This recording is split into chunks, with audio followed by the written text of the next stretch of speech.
my last episode, I exposed how Raila Odinga has been secretly meeting with Western diplomats. While Kenya burns with protests, Raila Odinga has been quiet, and this is not the man we've been known for a long period of time. But sources are saying that Raila Odinga is plotting a 2027 comeback, possibly with international support. But now, another threat is creeping up on President Ruto, and it's coming from The Hague. Welcome back to my YouTube channel, ladies and gentlemen. I am Dalmas. This is the channel where I speak the truth in simple way, without fear. So subscribe right now, because today's story might shake Kenya's politics to the core. Without wasting much time, ladies and gentlemen, I want to go deep and do a critical analysis that the ICC building a case against Ruto again. Let me tell you what nobody wants to say loudly. The ICC is back in the picture.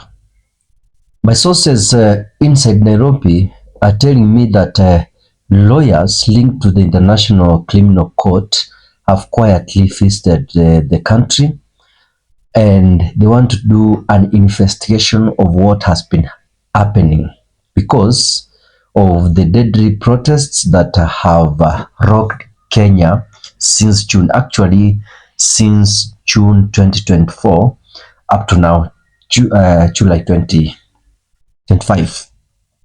I want to start to talk about the Saba Saba bloodshed, and let us remember what happened. That one people killed during this day. According to the Kenya National Commission on Human Rights. Over 107 people were injured. The police accused of shooting protesters, even chasing them into homes and estates. And the videos are there online. There's a video I did, and I told you that during the Saba Saba protests, police officers were shooting careless. They were throwing tear gas in estates where people live. You remember a 12-year-old child who was killed while they were watching a TV with the mother in a sitting room. So Amnesty International and other groups are calling for investigation into extrajudicial killings. And this is not just normal police work.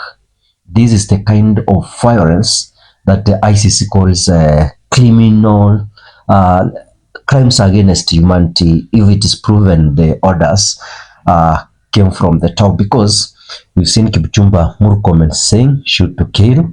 The president said shoot legs, and there's an MP who has said that not even shooting the legs, shoot to kill. That's now the song. Number two, let me talk about the president's dangerous history with ICC.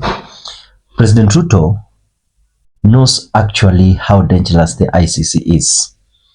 Number one, he was charged at The Hague before the 2007-2008 post-election violence. And the only reason his case collapsed was because witnesses disappeared, others died, and it was withdrawn. But the ICC, I told you, ICC doors are always open. It never closes. Now, with cameras everywhere, social media videos, and the survivors are willing to speak, it will be much harder for Ruto to escape if there is new evidence.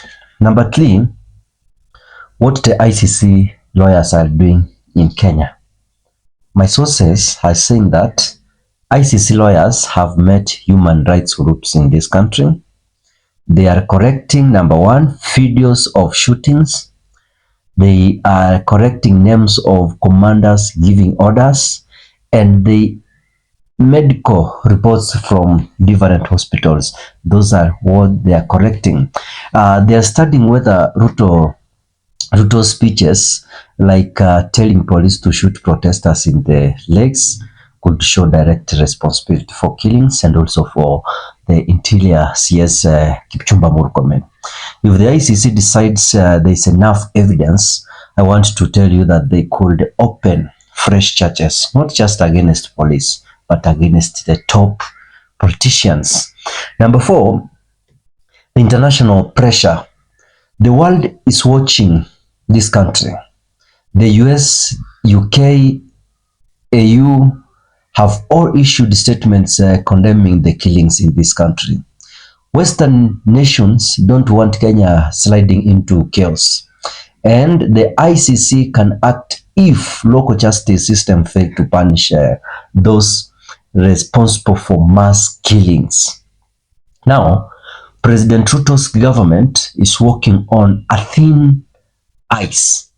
Every dead protester is another bullet of evidence against the president. And lastly, let me talk about why Ruto should be worried. If the ICC opens new charges, he should be worried of the image as a strong leader who is finished. He could become an international barrier, and Western countries might cut aid, freeze assets, or ban him from travel. Lastly, his 2027 campaign would be in serious danger. And here is the big twist. People inside his own government might betray him to save themselves. Police commanders, cabinet secretaries, or even political allies could testify that orders were coming from top, and that's what Kipchumba Murkomen said. My take as Dalmas, I want to tell you that Ruto is fighting men wars, protests in the streets, Gachawa's rebellion, and now the shadow of the Hague. You should remember this. Kenya can't be ruled by fear and bullets. If he keeps using police violence, he might end up back in court. And this time, social media and Gen Z won't let the truth disappear. Ladies and gentlemen, this is DMTV Kenya, where I say the truth without fear in simple words for all Kenyans to understand. Subscribe right now because the next episode might reveal secrets that even State House doesn't want you to know. Goodbye and stay tuned.